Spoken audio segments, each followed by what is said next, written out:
대한민국 뉴스들에 대한 공정한 시선, 법률 시사 토크 이슈 프리즘. 안녕하세요, 전혜원입니다. 먼저 지난 한 주간 있었던 이슈들부터 만나보겠습니다.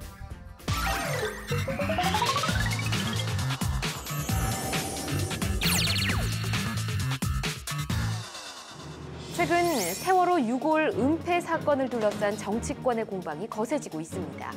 지난 24일 여야는 해양수산부가 세월호 선체 수색 과정에서 미수습자 6월 발견 사실을 은폐한 의혹을 놓고 공방을 이어갔습니다. 이 자리에서 김영춘 해양수산부 장관이 책임 논란에 휩싸였는데요. 자유한국당과 국민의당 등 야권은 김 장관의 즉각적인 사퇴를 요구하고 있는 반면 여당인 더불어민주당은 장관 사퇴까지 요구하는 것은 과하다고 맞서고 있습니다. 이로 인해 지난 6월 취임식에서 세월호 후속 조치를 잘 마무리하겠다고 밝힌 김 장관의 다짐이 불과 5개월 만에 세월호 수습이라는 암초에 걸려 거취까지 고민해야 하는 중대 기로에 서게 됐는데요. 결과가 어떻게 나오든 6월 발견 사흘 뒤에야 담당 국장으로부터 보고를 받은 데다 이후 사태 수습도 신속 원만하지 못했다는 비판 여론은 피하기 어려워 보입니다. 다음은 세월호 유가족들에게 희망적인 소식입니다. 지난 24일 세월호 참사와 가습기 살균제 피해 진상규명 및 피해자 지원 등에 대한 내용을 담은 일명 사회적 참사법이 국회 본회의를 통과했습니다. 국회에서 열린 본회의의 마지막 안건으로 올라온 사회적 참사법은 의원들의 투표 결과 총 216표 가운데 찬성 162표, 반대 46표, 기권 8표로 본회의를 통과했습니다. 사회적 참사법 통과는 세월호와 가습기 살균제 참사 등 자연사가 아닌 죽음에 대한 답변을 우리 사회 시스템이 규명하도록 이끌어냈다는 점에서 큰 의미가 있는데요. 이번 결과가 우리 사회를 조금 더 안전한 사회로 이끌 수 있는 한 줄기 빛이 되길 바라봅니다. 지난 23일 치러진 2018학년도 대학 수학능력시험 결시율이 10%를 웃돌며 역대 최고 수준을 기록했습니다. 교육부에 따르면 이날 수능 1교시 국어 영역 결시율은 9.46%로 55,936명의 결시생이 발생했고 3교시 영어 영역은 10.08%로 59,203명의 결시생이 발생했다고 밝혔는데요. 이는 지난해보다 결시율이 각각 1.58%포인트 더 높아진 것으로 1994학년도에 수능 제도가 도입된 이래 최고로 높은 수치라고 합니다. 결시율이 상승한 것에 대해 입시 전문가들은 수능 성적을 반영하지 않고 신입생을 뽑는 대학이 늘고 있기 때문이라고 분석했으며 포항 지진으로 수능이 일주일 미뤄진 것도 결시율에 영향을 미친 것으로 보인다고 밝혔습니다. 결시율은 역대 최고를 기록했지만 수능을 치른 모든 수험생 여러분 그동안 고생 많으셨습니다. 금연 사각지대로 불린 흡연 카페가 앞으로는 다른 휴게 음식점과 마찬가지로 금연구역으로 지정될 전망입니다. 보건복지부는 흡연 카페를 금연구역 의무 지정 대상에 포함하는 국민건강증진법 일부 개정 법률안이 국회 보건복지위원회 법안심사소위원회를 통과했다고 밝혔습니다. 2015년 휴게음식점으로 금연구역이 확대 지정되면서 지난해부터 본격적으로 늘어난 흡연 카페는 법률상 맹점을 악용해 제주시와 세종시를 제외한 전국적으로 영업망을 넓혀왔는데요. 이제는 더 이상 법망을 피하기 어려워 보입니다. 이와 관련된 이야기 잠시 후 두 분의 변호사와 이야기 나눠보겠습니다. 아버지 회사의 계열사에서 거액의 컨설팅 비용을 받아 챙긴 혐의로 재판에 넘겨진 유병언 전 세모그룹 회장의 장녀 유섬나 씨에게 법원이 실형을 선고했습니다. 인천지법 형사시 5부는 지난 24일 열린 선고 공판에서 특정 경제범죄 가중처벌법상 배임 혐의로 기소된 유 씨에게 징역 4년을 선고하고 19억 4천만 원의 추징명령을 내렸습니다. 재판부는 유 씨가 세모그룹 계열사를 실질적으로 지배한 유병언 딸이라는 지위를 이용해 부당한 이득을 얻었고 피해 보상을 위해 별다른 노력을 하지 않았다며 양형의 이유를 설명했습니다. 지금까지 주간 브리핑이었습니다.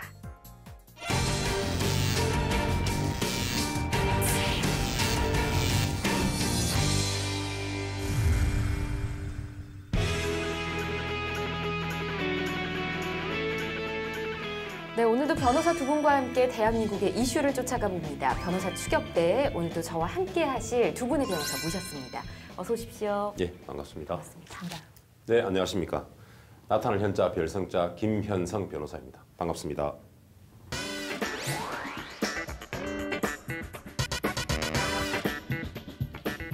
네, 안녕하세요. 김보람 변호사입니다. 잘 부탁드리겠습니다.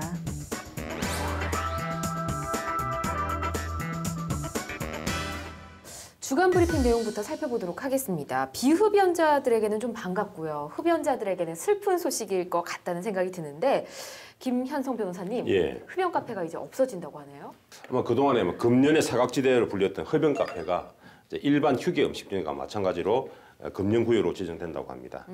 지난 9월 달에 바른정당 박인수 의원이 대표 발의한 국민건강증진법 일부 개정안이 국회 보건복지위원회를 통과하였기 때문입니다. 김현성 변호사님은 비흡연자, 흡연하시나요? 아닙니다. 저는 2002년도 월드컵을 기점으로 제가 담배를 끊었습니다. 아, 월드컵이 또 계기가 돼서. 예, 그렇습니다. 국가적 행사에 동참하는 차원에서 제가 끊었습니다. 그렇군요.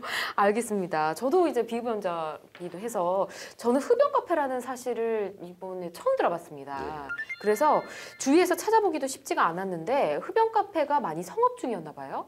예전보다 많이 사라졌습니다. 그런데 여전히 이제 몇몇 곳에서는 계속 성업 중이었죠. 이제 국회 보건복지위 소속 자유한국당 김상훈 의원이 네. 복지부로부터 제출받은 흡연 카페 현황 자료에 따르면은 네. 지난 9월 말 기준으로 해서 총 36곳의 흡연 카페가 있었다고 합니다. 네. 서울에 10곳으로 가장 많고 그다음에 경기가 4곳, 그리고 부산, 대전, 경북이 각각 3곳, 그리고 인천, 광주, 강원, 전남에도 각각 2곳이 네. 있었거든요. 그리고 결론적으로 이제 세종시와 제주를 빼고는 전부 다 흡연 카페가 있었던 것이죠. 그렇군요. 36곳 정도가 성업 중이었다. 네. 근데 몇 해 전부터 꾸준하게 금연 운동이 일어나면서 대부분의 음식점은 이제 흡연이 금지된 걸로 알고 있습니다. 근데 카페는 음식점에 해당되지 않는 건가요? 예, 국민건강증진법에서 그 커피나 음료를 주문해서 마시는 네. 그런 카페는 식품위생법이 정한 휴게 음식점이기 때문에 금연 의무는 있습니다. 그렇군요. 근데 어떻게 이 흡연 카페들이 그동안 이렇게 성업을 할 수가 있었던 걸까요? 예, 카페 역시 휴게 음식점이기 때문에 금연 의무가 있고 예. 기존 카페들도 다 흡연석을 철거를 하고 있는 상태인데요. 현재 운영 중인 흡연 카페는 휴게 음식점이 아니라 자판기를 가져다 놓고 커피를 주문해서 받아 먹는 게 아니라 그 자판기에서 뽑아 먹는 형식으로 해서 식품 자동 판매기 업소로 등록을 해놓고는 그렇기 때문에 금연 의무의 대상이 되지 않는다 이런 식으로 그 규제를 피해왔던 것입니다. 아, 그러면 커피를 직접 만들어서 제공하는 네. 게 아니고 뭐 자동 판매기 네, 등을 네, 통해서 그렇습니다. 먹을 수 있게.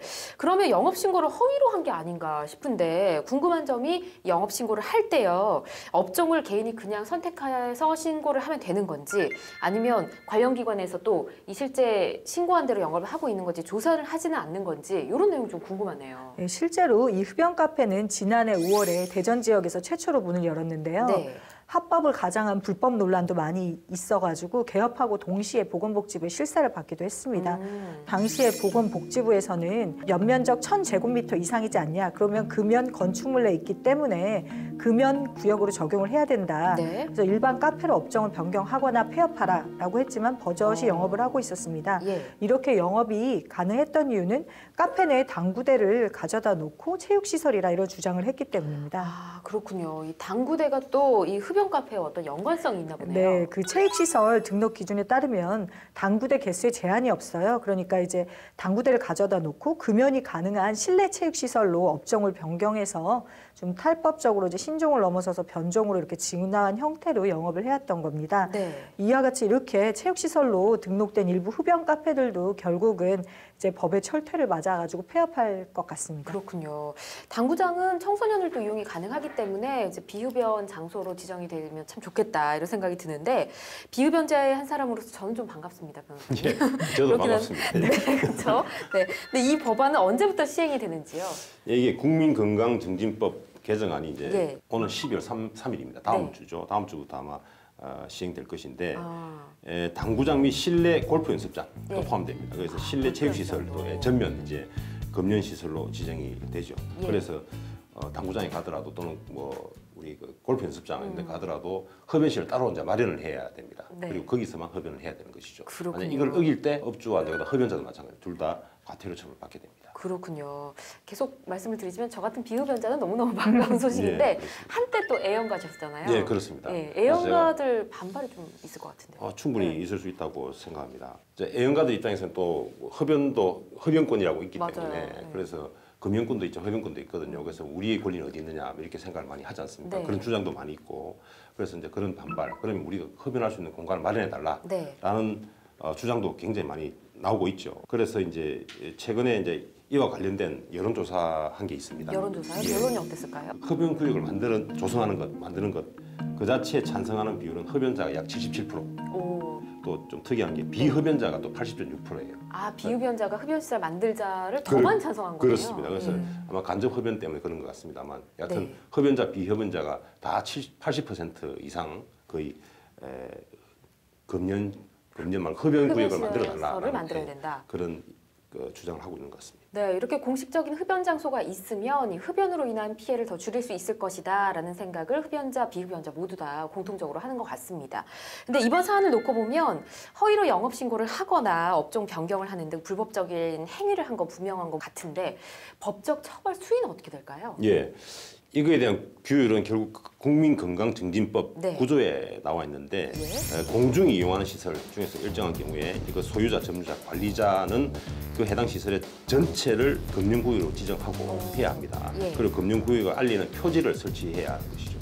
그리고 이때 이제 흡연자를 위한 흡연실을 별도로 설치할 수가 있습니다. 어떤 기준에 따라 가지고. 예. 근데 이것을 위반한 경우에 이는 업주는 과태료 500만 원 이하에 처해질 수 있습니다. 그렇군요. 알겠습니다. 흡연 카페가 없어지면 뭐 이렇게 길거리 간접 흡연이나 금연구역에서 또 몰래 담배를 피우는 사람이 나타나지도 않을까 하는 생각이 들긴 하는데 금연구역에서 만약 담배를 피다가 적발될 경우에는 어떤 법적 처벌을 받게 될까요? 예, 국민건강증진법 34조 2에서 10만 원 이하의 과태료 부과 처분을 받게 됩니다. 예. 그렇군요. 네, 흡연가들을 무조건 나쁘다고는 할 수는 없을 것 같습니다. 뭐 흡연가나 비흡연가 모두가 만족할 수 있는 그런 대책이 나왔으면 하는 바람을 가져보면서 주간 브리핑 내용 잠시 살펴봤고요. 이제 두 분의 변호사님이 가져온 이슈 하나씩 만나보도록 하겠습니다. 자, 첫 번째 이슈 김보람 변호사님이 준비를 하셨죠? 어떤 내용 준비하셨나요? 예, 제가 오늘 준비한 주제는요. 10대 현장 실습생들의 잔혹사 그 실태는입니다.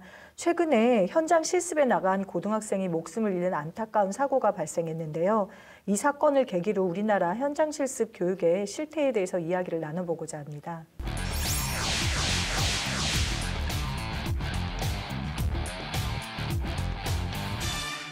네, 정말 일어나서는 안 될 사고가 또 발생하고 말았습니다. 제주의 한 음료 제조업체 공장에서 현장 실습을 하던 특성화고 고등학생 3학년 18살 이민우 군이 일을 하다 기계에 눌려 숨지는 사고가 또 발생을 했는데요.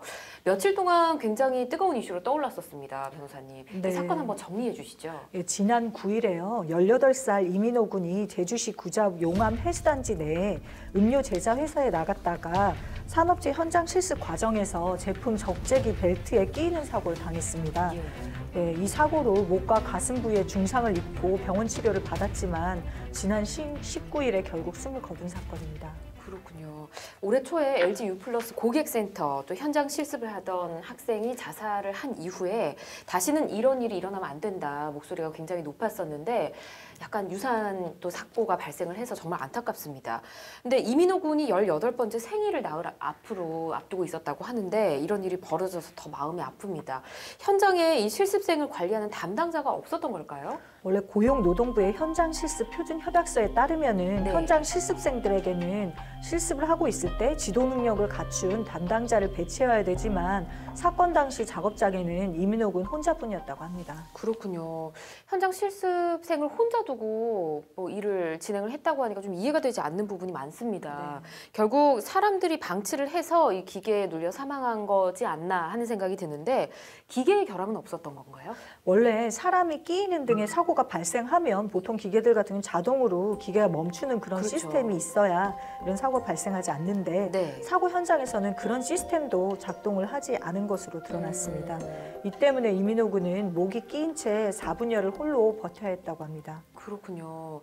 이게 더 안타까운 건 이번 사고가 처음이 아니라고 합니다. 근데 먼저 사고가 일어났을 때 적절하게 대처하지 못했기 때문에 이번 사고가 더 크게 일어난 게 아닌가 하는 안타까움도 들어요. 예, 이미 이 군이 공장에 사람이 많지 않아서 혼자 일한 일이 많았고요. 예. 그리고 이미 이 사건 전에도 두세 차례 사고를 당했다고 합니다.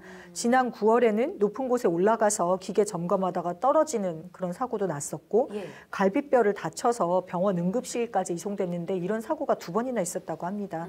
그리고 이 안타까운 사실은 기계에 대한 결함을 그 회사 이사에게 SNS로 보내면서 이런 상황에 대한 그런 보고도 했었는데 이런 결과로 빚어지기 때문에 더 아쉬움을 남기고 있습니다. 그렇죠. 맞습니다. 근데 우리를 더 분노케 한 내용이 또 있었습니다. 바로 이 군의 근로 시간이었는데 아직 어린 청소년이잖아요. 학생인데 뭐 하루에 12시간씩 장시간 일을 했다면서요. 예, 이 군의 경우에도 현장 실습 표준 협약서에는 주 40시간 근무로 규율은 되어 있었지만 네. 실제로 출퇴근 일지를 봤더니 하루 12시간씩 장시간 노동을 시킨 것으로 확인되었습니다. 예, 성인도 하루에 12시간 정도는 일을 하지 않잖아요. 근데 이렇게 일을 많이 시켰다니까 좀 더 이해가 되지 않는데 법적으로 가능한 건가요? 문제는 없나요? 문제가 많죠. 직업교육훈련 촉진법 9조랑 동법 시행령 6조를 바탕으로 네. 이렇게 현장 실습 표준 협약서가 만들어진 것으로 보여지는데요. 그래서 이 표준 협약서 고시에 따라서 그 사업주와 현장 실습생이 근로조건에 대한 해당 사항을 작성을 했을 겁니다. 하지만 직업교육훈련 촉진법상 주당 최대 40시간까지만 근로를 시킬 수가 있습니다. 그런데 이렇게 실제로는 하루 12시간씩 장시간 노동을 시켰다는 거는 그 점검도 제대로 안 돼 있고 상당히 문제가 많게 운영되어 온 것으로 보여집니다. 그렇군요. 학생들을 이렇게 현장에 내보내놓고 책임은 누가 지나 과연 궁금해지는데 학교, 교육청, 정부 뭐 어떻게 들여다본 사람은 없었을까요? 원래 직업교육훈련 촉진법이나 교육부 매뉴얼을 보더라도 학생들이 현장 실습을 가면 2회 이상 그 학교에서 현장에 직접 나가서 지도 감독하도록 되어 있거든요. 근데 교사들이 업무 부담이 있었는지 이런저런 사정 때문인지 실제 현장에 나가지 않는 경우들이 많았고 나가더라도 어떤 상황인지 파악했던 것들이 좀 미흡한 경우들이 많다고 합니다. 지난해 전국 기업 31,404곳 중에서 6만 16명 고등학생들이 현장 실습을 했는데요. 정부가 직접 현장에 나가서 실태 점검을 한 업체는 20곳도 되지 않는다고 합니다. 아, 그렇군요. 얘기를 듣다 보니까 뭐 결국 사업주가 운영을 하는 대로 일을 할 수밖에 없는 상황이었구나 싶은 생각이 듭니다. 근데 또 한 가지 또 사람들을 좀 열받게 한 일이 있었는데 김현성 변호사님, 해당 업체가 이 사건을 은폐하려고 했다면서요? 예, 그래서 안 그래도 이번 사건으로 이제 지난 23일 국회 환경노동위원회 회의가 이제 열렸죠. 이 회의에서 이제 이민호 군이 다녔던 그 업체 측에 은폐 의혹이 이제 제기됐습니다. 공식적으로.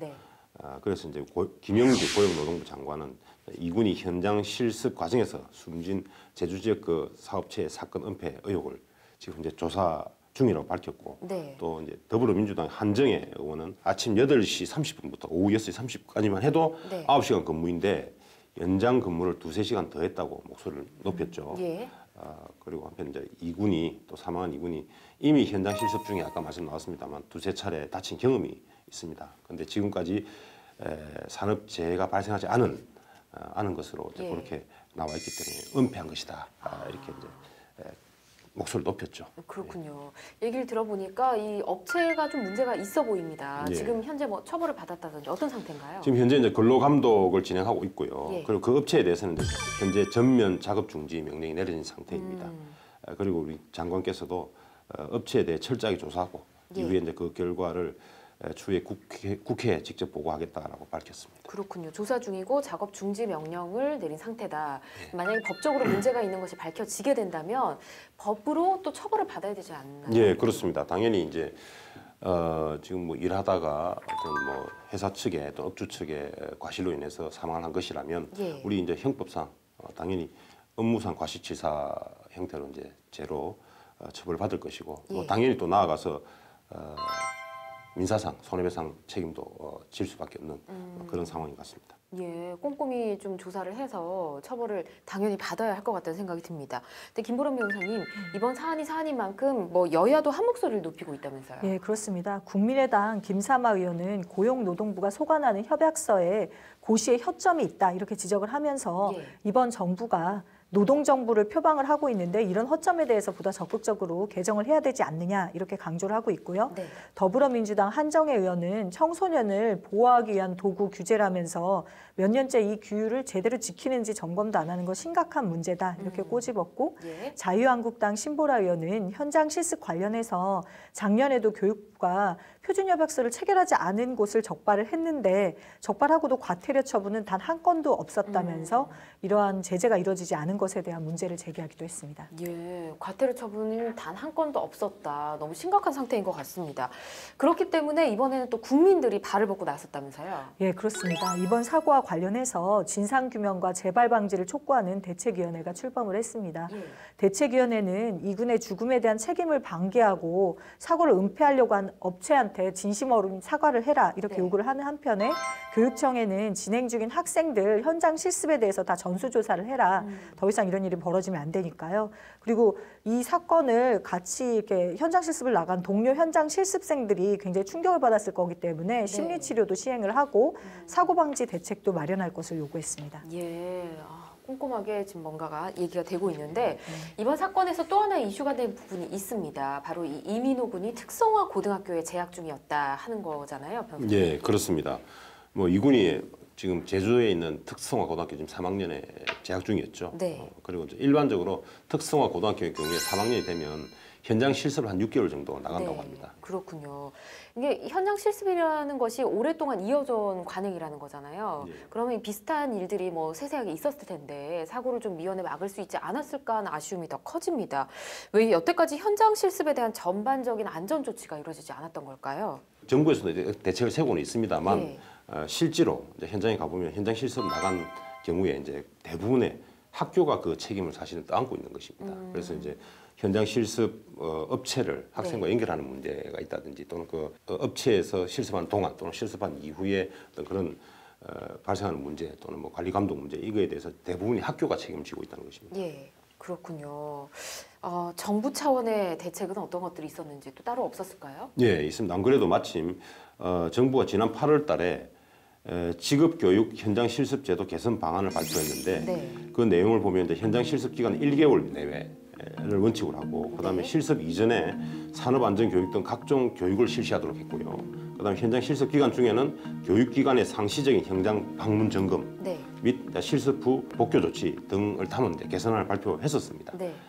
그런데 우리 이제 제주도 교육청 그리고 학교와 회사 등이 이제 이 부분들을 제대로 이행하지 않았던 것이죠. 그러다 보니까 이번 사고가 발생한 것 같습니다. 뭔가 뭐 서로한테 다 떠미는 느낌이 들긴 하는데 그렇습니다. 이 지침이 있었는데도 불구하고 이런 일이 발생을 했습니다. 사고는 이미 발생을 했잖아요. 대체 누가 책임을 져야 하는 건지 궁금해집니다. 예, 관련돼 있는 뭐 모든 사람들이 책임져야 되겠죠. 예컨대 이제 노동부라든지 뭐 교육부 그리고 학교 뭐 이렇게 이제 다 책임이 있다고 봅니다. 예. 사실 또 지난 1월달 전주의 한 콜센터에서 발생한 실습생 자살 사건이 있었는데 네. 그 이후에 이제 교육부는 현장 실습 실태 점검을 실시했고 상시적으로 지도 점검을 위한 모니터링 시스템을 새로 구축을 했습니다.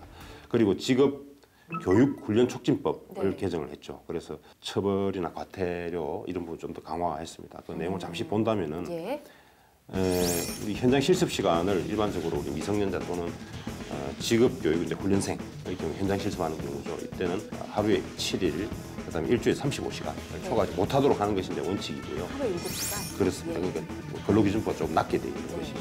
그렇게 돼 있는 것이고, 그다음에 또 그 현장 실습 나갈 때 현장 실습 계약을 꼭 맺도록 그렇게 하고 있습니다. 네. 그래서 이걸 위반하는 경우에 이제 과태료 처분할 수 있도록 그렇게 돼 있습니다. 예, 하지만 교육부가 그런 개선 방안을 발표한 이후에도 현장 실습이 여전히 교육에 초점이 맞춰져 있기 때보다는 그걸 빙자해서 근로를 시키는 형태로 이뤄지고 있다는 점이 문제인데요. 예. 이번 사안을 계기로 교육부하고 고용노동부와 합동진상조사반을 구성을 해서 네. 모든 고교생 현장 실습 참여기업을 대상으로 안전관리 실태 학생들 안전관리 실태 점검하겠다고 하니까 조금 더 지켜봐야 될 것 같습니다. 네, 말씀하신 대로 교육이 아닌 근무로 이어져 오고 있다. 이 열악한 환경 때문에 현장 실습 자체를 폐지해야 된다. 이런 목소리도 높아지고 있다면서요. 예, 그렇습니다. 이게 많은 단체들에서 현장 실습 자체를 폐지를 하자 이런 네. 요구를 하는 피켓 시위를 펼치고 있는데요.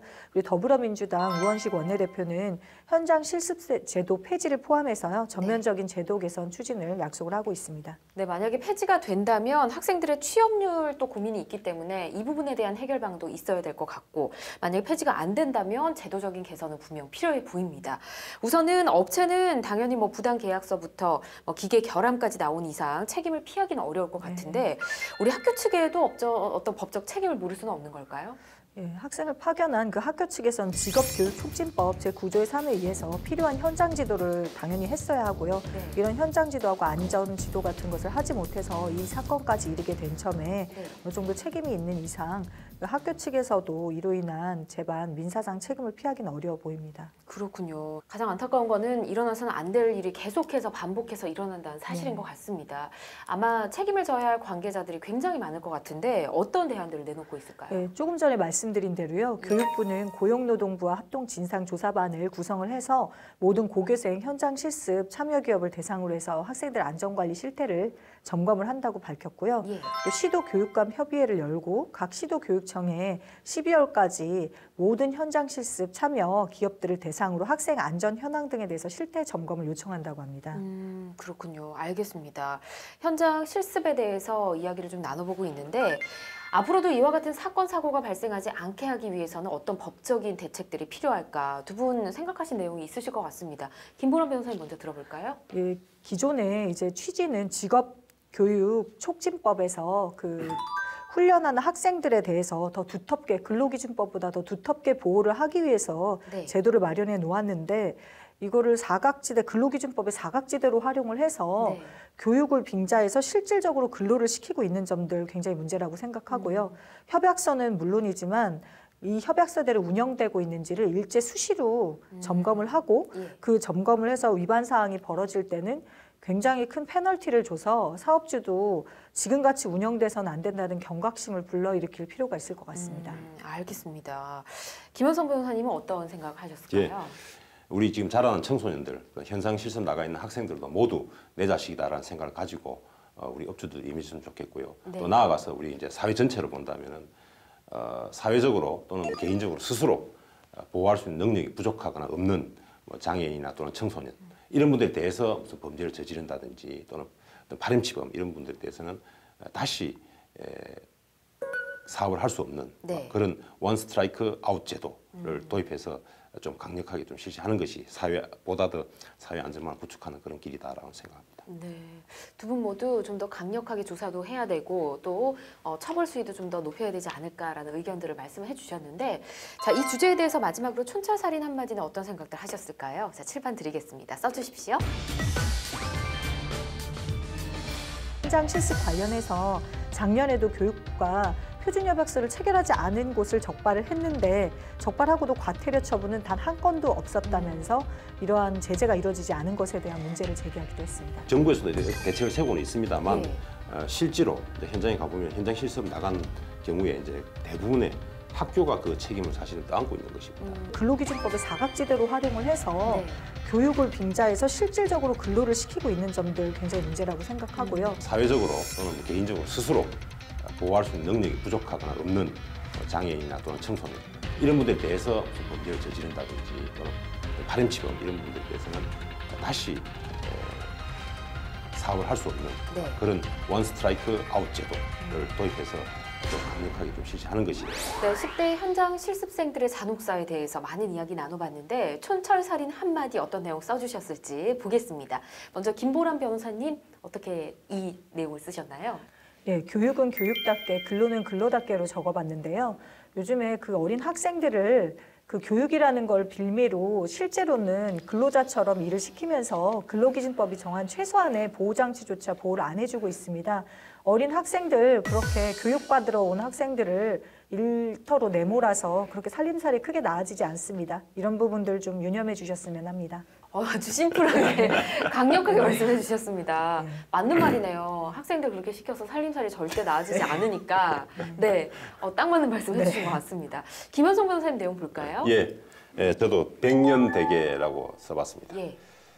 요즘 워낙 청소년들 또는 뭐 대학을 졸업하더라도 취직이 잘 안 되다 보니까 이제 교육과 근로가 막 섞여 있는 것 같아요. 네. 그러다 보니까 이번에도 이런 뭐 사건들도 일어나고 했는데 뭐 수능을 포함해서 또는 지금 특성화 고등학교도 문제도 있지 않습니까? 특성화 고등학교 등 네. 우리 이 전부 다 교육이거든요. 교육인데 마치 이것이 이제 근로 내지는 직업 이거와 연결이 많이 되어 있어요. 뭐 되어 있는 건 사실입니다만 근본적으로 교육이다. 그래서 교육을 이번 기회에 좀 더 새롭게 진짜 백년 대계를 세운다는 의미로 좀 객관적으로 좀 이렇게 제대로 한번 정비를 좀 했으면 하는 막 그런 생각입니다. 그런 의미에서 백년 대계를 다시 한번 상기해보자라는 의미로 백년 대계를 선택했습니다. 네, 두 분 말씀대로 일단은 교육입니다. 근로가 아니고 교육이라는 걸 다시 한번 기억을 해주셨으면 좋겠고요. 우리 10대 어떻게 보면 아직 사회생활 시작하지 않은 약자기 때문에 더 보호해주고 더 좋은 환경에서 근무할 수 있도록 좋은 교육을 실행해주는 게 맞는 것 같습니다. 두 분 말씀대로 이런 대책들 빨리 방안이 마련되길 바라보도록 하겠습니다. 자, 첫 번째 주제 이렇게 마무리를 하고요. 두 번째 이슈 만나보도록 할게요.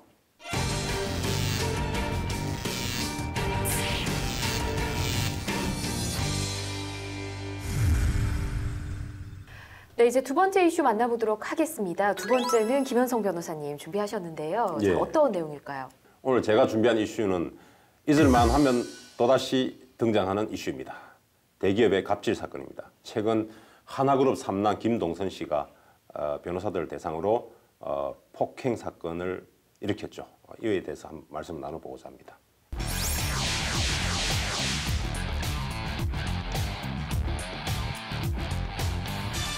네, 조금 전에 말씀하신 대로 정말 잊힐만 하면 또 이슈가 되는 것 같습니다. 비행기도 돌리고 직원도 무릎 꿇게 하고. 근데 이번에는 하나 3남 김동선 씨가 변호사를 폭행하는 일이 있었다고요. 예, 어떤 그렇습니다. 내용인가요? 저도 뭐 듣고 깜짝 놀랐는데 그래서 우리가 제가 맞은 것처럼 굉장히 아팠는데 네. 지난 9월 달입니다. 9월 달에 서울의 한 술집에서 일어난 사건이라고 합니다. 꽤 오래됐네요. 그렇습니다. 예. 한 2달 이상 됐는데 그 법률사무소의 신입 변호사들이 한 10여 명이 모여서 이제 술자리를 하고 있었습니다. 거기에 김동선 씨가 합석을 하게 된 것이죠. 예. 그 과정에서 일어났는데 거기서 이제 김동선 씨가 이제 술에 만취했습니다. 몸을 가눌 수 없을 정도로 만취했다고 합니다. 네. 그래서 만취한 상태에서 변호사들 대상으로 이제 막말을 했던 것이죠. 그리고 모욕적인 언사를 했던 것이죠. 예. 그러다가 또 그것을 또 일어나서 뭐 하다 보니까 그 몸을 가누지 못하는 그분을 말리다가 네. 또는 말리거나 또는 부축하는 과정에 있던 남자 변호사 뺨을 때리고 여자 변호사의 이제 머리채를 잡아서 막 흔들고 뭐 그렇게 했다는 사건이죠. 그렇군요. 이번 사건이 터지고 나서 김동선 씨에 대한 관심이 좀 높아지고 있습니다. 어떤 네. 인물인가요? 그 김동선 씨는 이제 하나그룹의 김성현 회장의 셋째 아들이죠. 예. 그리고 오너가의 3세이기도 합니다. 그래서 그리고 또 전직 승마 국가대표 선수이기도 했습니다. 예. 그래서 광주 아시안게임, 인천 아시안게임 등에서 우리 이제 남자 승마 국가대표로 활동을 했었습니다. 예, 재벌가 아들이고 뭐 술기운이라고 하지만 이런 일이 일어나서는 사실 안 되잖아요. 예, 근데 그렇습니다. 김동선 씨 이런 폭행적인 행동이 처음이 아니라면서요? 네, 그렇습니다. 처음이 아닙니다. 이제 김동선 씨가 지난 음주 난동 사건으로 또 징역 8개월에 집행유예 2년, 예. 그리고 사회봉사 명령 80시간 선고 받은 바가 있지요. 그리고 지금 현재 집행유예 기간 중입니다. 그렇군요. 집행유예 기간 중이었다는 게 또 놀랍기도 합니다. 근데 이런 말씀 기사를 보니까 이 영화 친구의 명대사죠. 예. 뭐 이런 단어도 언급을 했다고 네, 하더라고요. 그렇습니다. 예. 그때 김동선 씨가 한 말 중에 너가 아버지 뭐 하시노? 이런 말이 들어 있었고, 그리고 또 허리 똑바로 펴고 앉아라. 허리 똑바로 펴고 앉아 있어라. 뭐 이런 말. 그다음에 뭐 나를 주주님으로 불러라. 뭐 예. 등등 이런 얘기가 있었다고 합니다. 어떻게 보면 갑질이라고 표현을 하면 딱 맞을 것 같다라는 생각이 들긴 하는데 문제는 현장에 있던 변호사들이 김 씨를 고소하지 않았다고 하더라고요. 예. 근데 그게 조금 이제 애매한 부분인데 지금 사실 9월 달에 일어나 한 2개월이 지나지 않았습니까? 네. 근데 그 사이에 2개월 이게 어떻게 해서 이제 밖으로 다시 세간에 알려지게 됐는지는 그 경위는 정확히 사실 알려져 있지 않습니다. 예. 뭐 여러 가지 추측은 난무합니다만 알려지지 않는데 여하튼 제가 서울지방변호사 사무총장을 맡고 있다 보니까 거기서 이제 발빠르게 대응을 좀 해야 되겠다 해서 이제 같이 대응을 했던 것이죠. 그래서 네. 성명서를 냈습니다. 그래서 진상조사를 철저히 해라. 예. 그리고 이것은 변호사에 대한 폭행은 바로 이제 법치주의에 대한 폭행이다라고 해서 이제 굉장히 그 갑질 행태를 이제 비판하면서 이제 진상 조사를 촉구를 했죠. 그러자 곧바로 대한변호사협회에서 바로 이제 형사 고발을 하게 된 것입니다. 네. 그래서 이제 폭행과 모욕 혐의로 고발을 했고, 그다음에 경찰과 검찰이 이제 수사에 착수를 했습니다. 그렇지만은 아마 그 피해받은 피해자인 변호사들의 어떤 태도로 인해서 처벌 가능성이 그렇게 높아 보이지는 않습니다.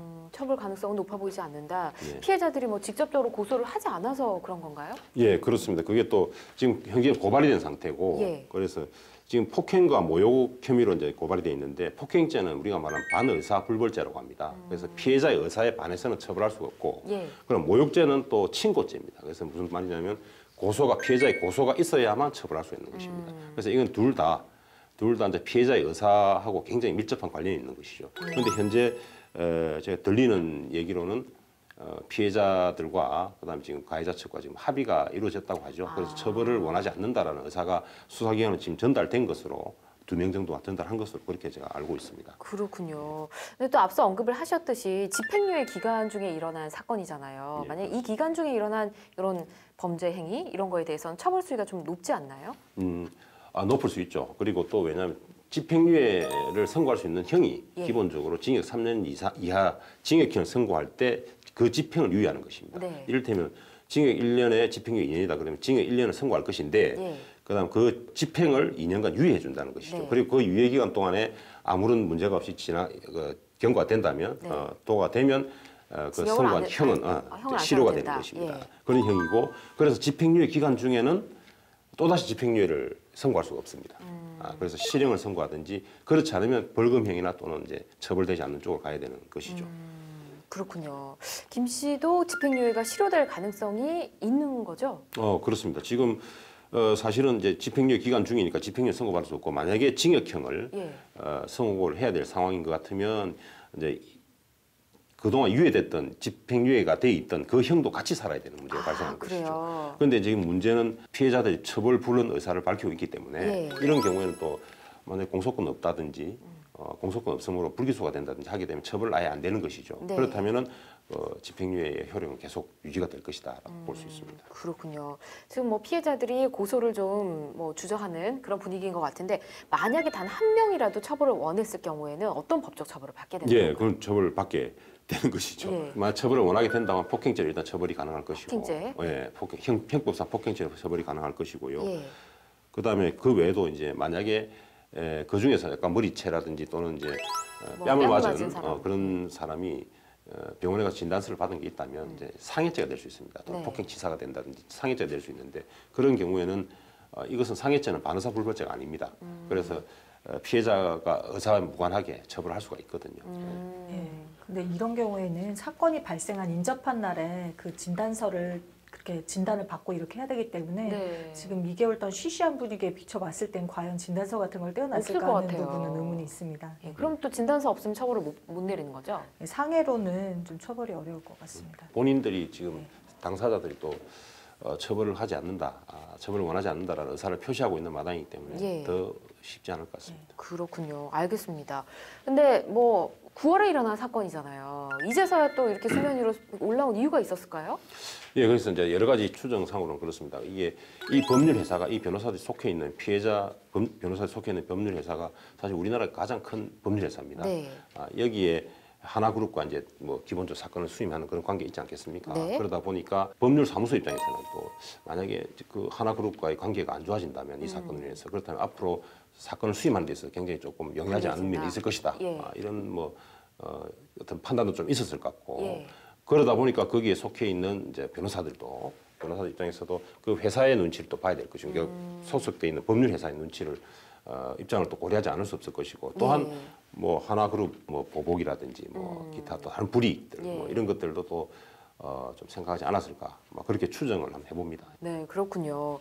김보름 변호사님, 지난 사건 같은 경우는 김 씨가 경찰의 현행범으로 체포될 당시 그룹 임원 3명이 피해자와 합의를 종용했다, 이런 일들이 있었고, 근데 이번에는요, 그런 일이 아직 밝혀지진 않았습니다. 근데 만약 피해자와 합의를 위해서 돈을 건넸다면 그건 어떻게 법적으로 연관이 있을까요? 돈을 건넸다는 것 자체가 문제가 아니라요. 예. 그 본인이 합의를 원치 않는데 피해자에게 그 의사에 대해서 피해자의 의사가 억눌린 상태에서 강요를 하거나 아니면 돈을 막 받아라 그래서 굉장히 압박을 느낀 상태에서 합의를 하게 만든다면은 그 합의 자체의 효력을 다툴 수 있고 그 자체도 강요죄가 될 수 있겠지만 네. 그렇게 의사가 억눌린 상태에서 합의를 하는 경우로 할 수 있는 정황들이 입증이 돼야 될 것 같습니다. 그렇군요. 이번 사건이 폭행죄 외에 좀 다퉈볼 만한 내용은 또 없을까요? 예, 변호사들에 대한 폭언이나 그 폭행 이런 것과는 별개로 그 당시 주점 종업원에 대한 상해하고 재물손괴 등의 별건이 있어서 이거에 대한 조사는 또 계속 이뤄질 방침이라고 합니다. 네. 그래서 지난 21일에 사건 현장 내에 있는 방범 카메라 저장 장치를 경찰에서 이미 제출받아서요. 사이버 안전 수사국에다 복원을 요청을 했고 예. 목격자 조사도 한다고 합니다. 조사가 끝난 다음에 여자가 또 나온다. 그러면 폭행죄와 별개로 또 처벌이 가능하겠죠? 예, 그렇습니다. 폭행이나 모욕 같이 이렇게 피해자의 의사에 따라서 성립이 되는 범죄하고 달리 업무방해죄 같은 경우에는요. 네. 피해자 의사나 고소랑 상관없이 처벌이 가능하고요. 형법 314조에 의해서 이력으로 사람의 업무를 방해하는 경우에는 5년 이하의 징역이나 1,500만 원 이하의 벌금에 처해질 수 있습니다. 그렇군요. 뭐 진상조사에 나섰다라고 했는데 대한체육회에서는 이번 사건을 또 어떻게 바라보고 있을까요? 맞습니다. 이번에 만약에 또다시 이번 사건으로 해가지고 형사처벌을 받게 된다면 우리 이제 대한체육회에서는 체육인의 어떤 품위를 손상했다라는 취지로 대한체육회가 또는 승마협회와 더불어서 네. 진상을 파악한 후에 필요에 따라서는 그게 상응하는 어떤 징계를 아마 할 것이다라고 이제 생각을 합니다. 만약에 그렇게 예를 결정이 들면 내려지면 그렇죠. 예를 네. 들면 이제 뭐 사안에 따라서 이제 달라지겠습니다만 견책을 할 수도 있고요. 또는 1년 미만의 출전 정지 또는 자격 정지가 예. 될 수도 있고. 그다음에 사안이 중대하다고 판단했을 때는 1년 이상의 출전 정지 또는 자격 정지 또는 뭐 크게는 뭐 제명까지도 가능하지 않을까 생각합니다. 그렇군요. 근데 우리나라 같은 경우 좀 술에 관대한 편이잖아요. 예. 이게 술을 마시고 이런 일을 저질렀다. 그러면 조금 처벌 수위가 낮아지지 않을까 하는 생각도 있거든요. 예. 어떨까요? 그 이제 과거에 술을 마시면 이제 예. 판단력이 흐려집니다.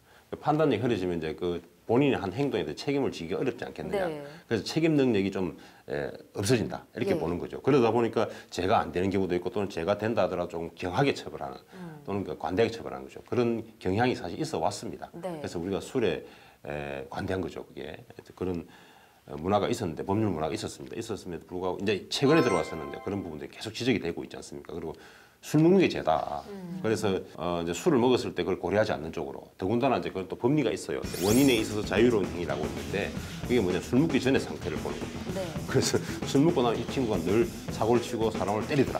그러면 술을 미리 안 먹어야 되는 거죠. 네. 그런 걸 본인 스스로가 해야 되는데 그걸 하지 않고 그냥 뭐 술을 마셨다. 네. 그러면 그 술 마신 걸 전혀 고려하지 않겠다라는 것이죠. 그렇죠. 그런 뭐 우리 지금 형법상의 조항도 있습니다. 그래서 이제 그런 형태로 일반적으로 지금 이 사건의 경우에 보더라도 사실 술 마시고 이런 경우 많이 있지 않습니까? 그쵸? 그 전에도 처벌받은 전력도 있고 한 걸 예. 봐서는 뭐 지금 술 마신 게 이렇게 유리하게 작용될 것 같지는 않습니다. 그렇군요. 또 다른 이야기 잠깐 해보도록 할게요. 약간 비슷한 문제긴 한데 백색 폭력이 또 주제로 떠올랐었습니다. 전공의들의 폭행 사건도 도마 위에 올랐는데 이 내용도 좀 짚어보고 갈까요? 예, 부산의 한 대학병원에서요, 모 교수가 2013년부터 2015년까지요, 병원 수술실이나 또 술자리 이런 데서 전공의 11명을 수술 도구나 주먹, 발 등으로 수십 차례 때리고 이런 폭행한 혐의입니다. 예. 이 때문에 전공의들은 좀 믿기 어려운데요. 고막이 찢어지거나 몸에 시퍼런 멍이 들고 피부가 찢어져서 서로 꼬매주면서 상처를 치료해줬다 정말요? 이런 말까지 알려지고 있습니다. 그렇군요. 예. 아니 많이 배우신 분들이 또 왜 이런 폭행을 또 하셨을까 싶긴 한데 드라마에서만 봐오던 병원 전공의들의 폭행 사건인 것 같습니다.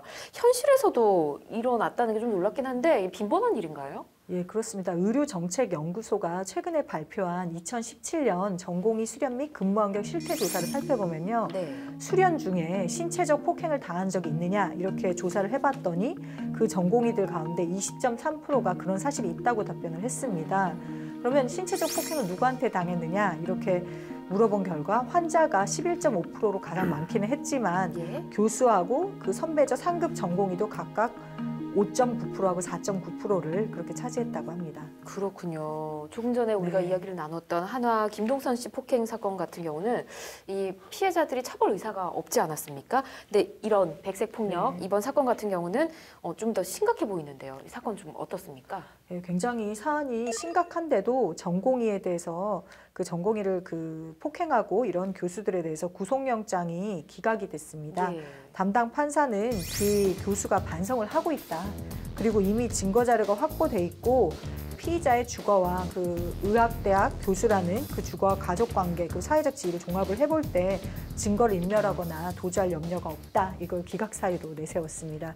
그리고 가장 중요한 점으로 이제 피해자들이 그 교수에 대해서 선처를 바란다는 점도 기각 사유가 됐는데요. 이제 경찰 수사가 시작되자마자 그 모 교수가 가족이랑 지인들을 다 동원해서 그 전공의들한테 처벌을 하지 말아달라, 처벌을 줄여달라 이런 탄원서를 좀 서명해달라고 해서 이 서명을 쫙 받아서 경찰에 제출한 것으로 알려졌습니다. 예. 이런 서류들이 자료들이 좀 고려가 돼서 구속영장이 기각된 것으로 이렇게 알려져 있는데요. 피해 전공의들은 그 교수 측의 설득과 회유에 어쩔 수 없이 서명을 했다 이렇게 진술하기도 했다고 합니다. 그렇군요. 말씀 들어보면 완전 청원서로 강압적으로 받아낸 거잖아요. 예, 그런데 이제 강압적으로 받아내서 합의의 진술서나 합의서의 효력을 무효화시키려면은 굉장히 그러니까 저희가 보통 생각하는 심리적으로 좀 하기 싫은데 그래서 선후배가 있기 때문에 불편하지만 내가 해줘야겠지 이 정도로는 안 되고요. 굉장히 내 의사에 반해서 이렇게 하지 않으면 내가 정말 큰일 나겠구나 하는 심리적 압박과 강박을 느껴야지만 진술서나 탄원서의 효력을 다툴 수가 있기 때문에 그 전공의들은 분명히 심리적인 압박은 느꼈겠지만 이걸 입증할 수 있는 그런 자료를 찾기는 어려울 것입니다. 또 선후배 관계로 다 엮여져 있으니까요. 그렇군요. 만약에 진술서를 억지로 받아냈다는 걸 좀 증명을 할 수 있다. 그러면 처벌 수위는 어떻게 될까요? 그렇게 된다면은 또 그거 자체도 별개의 형사처벌 대상이 될 수 있고요. 예. 그리고 그 죄질도 굉장히 안 좋게 판단이 될 겁니다. 지금 기존에 양형도 올라갈 수밖에 없고. 그렇게 하려면 피해자들이 먼저 이제 그런 부분을 밝히고 나서야 되겠죠. 피해자들이 이 진술서를 썼다 하더라도요. 그 진술서는 내 자의가 아니고 이런 저런 상황에 의해서 강박으로 쓴 거다. 그리고 녹음을 한다든지 그 당시에 이제 막 엄청나게 압박을 주는 상황이 그렇게 다른 목격자가 있다든지 녹음이 있다든지 해야 되는데 그렇게 막 위협적으로 받아내지 않더라도 심리적으로 압박을 받아서 했다면 선후배 관계에서 부담감 이런 걸 했다면 이 진술서나 합의를 뒤집긴 좀 어려울 것 같습니다. 그렇군요. 알겠습니다. 좀 구체적으로 말씀해 주셨는데 환자를 치료해야 될 의사들이 오히려 폭행을 저질렀다고 하니까 좀 착잡합니다. 근데 이런 일이 일어나지 않게 법적 조치가 좀 있어야 되지 않을까 싶거든요. 예, 관련된 법률이 이미 있습니다. 있어요? 예, 그래서 지난 2015년 12월 달에 법률이 하나 제정이 됐죠. 그게 일반적으로 우리가 전공의 특별법이라고 합니다. 전공의 특별법? 전공의 특별법이라고 하는데 이게 법률 구체적인 이름은 이렇습니다. 전공의의 수련 환경 개선 및 지위 향상을 위한 법률입니다. 여기 있는데 그리고 이게 2016년 12월 작년부터죠. 작년부터 이미 이제 시행 중에 있죠.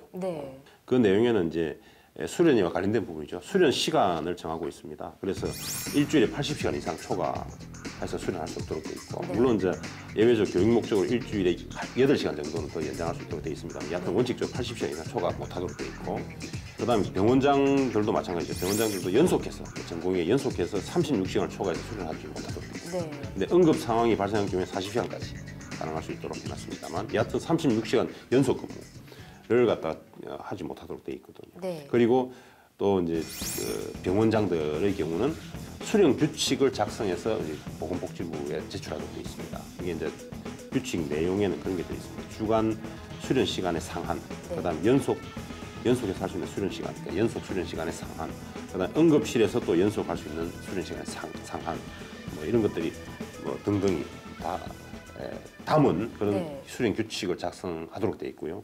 자, 이런 것들을 만약 위반했을 때 병원장에 대해서는 과태료를 처할 수 있죠. 500만 이하의 과태료를 부과할 수 있습니다. 과태료만 있는 거예요? 지금? 네, 그렇습니다. 전공의 특별법 내용을 들어보니까 좀 꼼꼼하게 마련이 돼 있는 것 같은데 어떻게 해서 이런 사건이 벌어지게 된지 좀 안타깝긴 합니다. 자, 지금까지 저희가 갑질 폭행 사건에 대해서 여러 가지 이야기들 좀 나눠봤는데 합의가 있으면 처벌받지 않는 폭행죄, 처벌이 다른 죄에 비해 좀 약한 게 아닌가라는 생각이 들기도 합니다. 갑질 폭행 사건 등이 더 이상 일어나지 않게 하기 위해서 어떤 법적 제도가 필요할지 김 변호사님 어떻게 생각하십니까? 이게 이제 우리 인류의 역사가 기본적으로 이제 지배와 피지배의 역사입니다. 그러다 보니까 이제 그 전공의가 현재 그 병원 내에서 보면은 이제 이 피지배 관계 있는 거죠. 그렇죠. 그러다 보니까 이것을 완전히 없앨 수가 없는 거예요. 그렇다 보니까 결국은 뭘 해야 되냐면 조금 완화시킬 수 있는 방법. 그래서 당하는 사람이죠. 예. 당하는 사람이 좀 용감하게 신고할 수 있는 그럼 신고했을 때 불이익이 따르지 않는 뭐 이런 어떤 장치를 마련해 주는 것. 예. 그죠? 그거 필요하고 그다음에 양형에서도 우리가 지금 지배 피지배 관계 있는 경우에 그때 지배의 어떤 그 위치에 있는 사람이 피지배의 위치에 있는 사람에 대해서 범죄를 저질렀을 때 그때는 특히 이제 권리 감독이잖아요. 네. 그런 경우에 보다 더 가중하게 처벌할 수 있는 뭐 그런 장치들을 좀 마련해야 되지 않겠나 생각합니다. 알겠습니다. 김보람 변호사님은 어떻게 생각하십니까? 예, 저는 그 변호사님께서 되게 맞는 말씀을 잘해주셔가지고 보태자면요. 네. 그러니까 실제로 옛날에 그 유사하진 않지만 성범죄 같은 경우에 가정 내에서 그 아버지가 자녀를 성폭행을 하거나 이랬을 예. 때도 합의서가 제출되는 걸 고려를 했는데 이제 우리 사회가 그 합의서를 크게 의미 없는 쪽으로 가고 있거든요. 그런 예. 경우에. 근데 이런 경우에도 합의가 됐다는 사실만으로 다른 범죄들하고 동일하게 합의가 되었으니 선처 이렇게 단순하게 생각하기보다는 재반 사정을 좀 고려해서 양형을 그렇게 정하면 어떨까 싶습니다. 알겠습니다. 두 분 모두 꼭 필요한 내용 말씀해 주신 것 같습니다. 자, 대기업의 끝없는 갑질과 또 폭행 릴레이에 대해서 이야기를 해봤는데요. 두 분의 촌철살인 한마디 듣고 마무리하도록 하겠습니다. 자, 써주시기 바랍니다. 그 피해받은 피해자인 변호사들의 어떤 태도로 인해서 뭐 처벌 가능성이 그렇게 높아 보이지는 않습니다. 고막이 찢어지거나 몸에 시커먼 멍이 들고 피부가 찢어져서 서로 꼬매주면서 상처를 해줬다 이런 말까지 알려지고 있습니다. 당하는 사람이 좀 용감하게 신고할 수 있는 그런 신고했을 때 불이익이 따르지 않는 뭐 이런 장치를 마련해 줍니다. 이런 경우에도 합의가 됐다는 사실만으로 다른 범죄들하고 동일하게 합의가 되었으니 선처 이렇게 단순하게 생각하기보다는 재반 사정을 좀 고려해서 양형을 그렇게 정하면 어떨까 싶습니다.